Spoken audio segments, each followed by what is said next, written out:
There you go. And I think this is the first time we've talked to you since the Cotton Bowl. You have been starting all year, and then you're not out there for the Cotton Bowl. How did they make you explain to you what happened in that situation?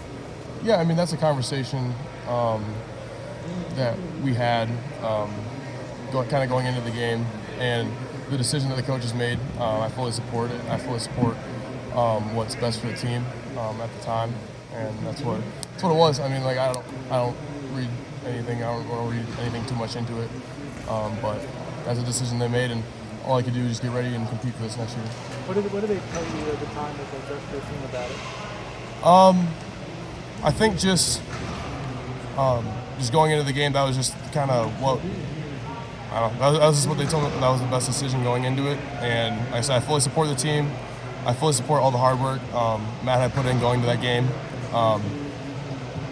It was the right decision at the time, and I'm okay with it. When you have a job like that taken away from you, does it make you even hungrier in the spring to go get it back? Absolutely, and that's why I think this year that competition's been so good, especially with me and Seth. He's been a great addition to the team, a great addition to the O-line room. That competition's been going really well. And I think I've gotten so much better because of that. And I think he can say that he got a lot better as well. Just because that competition, breeds really great players, and I think that's what we're slowly becoming. How has he made you better? Just his experience. Obviously, he's a few years older than me. And coming from obviously another top program like Alabama, learning what he has kind of in his bag of moves and stuff like that I haven't really developed yet. It's been interesting to kind of see how he reacts to different situations, and if I can kind of develop that into my own a little bit. What are the biggest things you've been working on to improve this spring?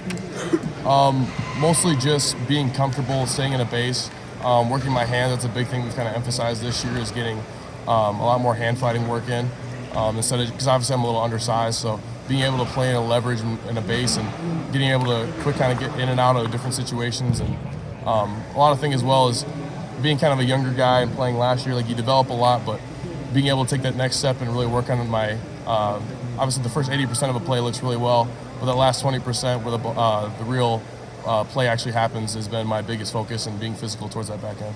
Carson was 6 drug games last year. What did you learn in terms of calls at the line, silent counts?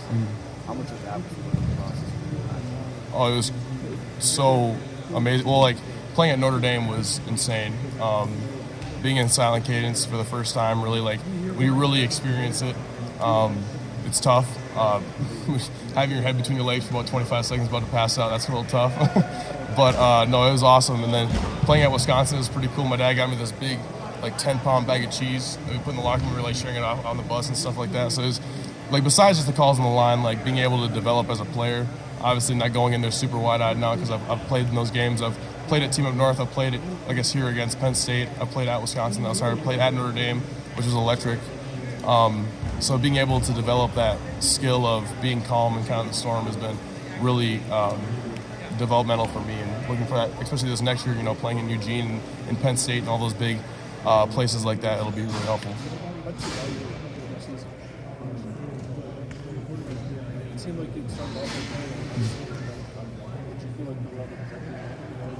Yeah, and like being as young as I was, it was very hard to kind of understand, because looking at a guy like Luke Whippler, a Jersey guy, big tough rugby. I want to be like that, but I'm not that yet. And I think trying to be that kind of like bigger than I was at the time, looking back on it, wasn't really kind of the best for me. Like, obviously playing was super awesome. It's just, for me, it was more of a developmental year, and looking into that as I'm going to grow a lot from this, and looking back on that, there's some mistakes. I'm like, there was no way I'd make that right now. There's no reason why I would do that, but I just needed that to develop into what I am today. So I'm super grateful for it. Do you feel like you were like a year early to it? I know everyone wants to play as fast as possible. Going through now, it's a redshirt freshman. Yeah. How prepared was that? In my mind, I felt prepared. Looking back now, you're like, wow, that kid really didn't know anything. But I think just the confidence I had, not only in myself, but like the guys around me, like Donnie and Matt, and leaning on their years of expertise and how much they've gone through has really helped. Because there'd be sometimes I'd be looking at them like, I don't really understand this, and there'd be Donnie or Josh Fryer would help me be like, no, this is what we're looking at. I'm like, okay, that makes a lot more sense now. To help me become kind of the poignant guy for the line and stuff like that to make those kind of calls that we needed. With Seth, has there been any conversation about like maybe what back in the side? Like that is not the same possibility Coach Fry always says, that the best five will play. That's regardless of really position, and I don't really have any like here or there when it comes to what position if I can play, I'll be more than happy wherever I'm at. But the best five will play, and I think they've done a really good job facilitating and rolling guys at different positions and stuff like that. So I'm not really sure what they have in store for us, but we'll see towards the end of the spring and then going into the summer, because all that can change as well. Currently, I've been all center. Yep. You mentioned that you're undersized. What's your weight at now? Weighed today at 298. So I'd like to bump that up to 300, like 303 if I could, like a real 303, not drinking Gatorade, trying to get up to 303. But that'd probably be the end goal, to really get in my legs and feel that leverage going against guys like him. What has the process been like of bulking up since you've gotten here to where you are now? I mean, you can ask Hero. He's my roommate. He's been force feeding me kitchen social. But just doing that, drinking whey protein shakes, getting in touch with Kayla, our nutritionist, her and Zoe are super awesome. They've developed a good plan for us to get up to that weight, because, if you can play heavier and more on your legs, like why wouldn't you? You're kind of leaving money off the table. And I think for me last year, I really struggled with that kind of discipline of keeping my weight up and playing like way lighter than I should have been. Like 280 is way too crazy. And I think that this year, like developing with Coach Mick and stuff like that, it's like real weight. It's not like kind of fake watery weight. It's like real, like I can play my legs now a lot more. So you were playing at 280 at times last year?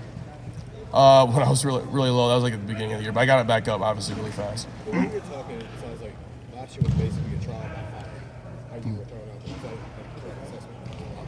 I don't know if it was that, because I had all that help on the line with me. I wouldn't say it was a trial by fire, but it was definitely a big learning experience, especially for a young guy who went into it not playing a single snap.